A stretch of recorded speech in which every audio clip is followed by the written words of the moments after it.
রাহমাতুল্লাহ। প্রিয় শিক্ষার্থী বন্ধুরা, আজকে আমরা শিখব পাঠ অনুশীলনীর ৬ নাম্বার লাইনের বানান এবং রিডিং।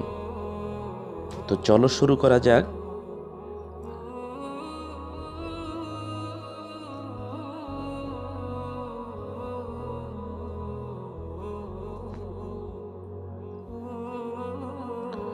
বায়েজের লামে জজম, জজমের ডানে হরকত ছাড়া হরফ পড়া যায় না।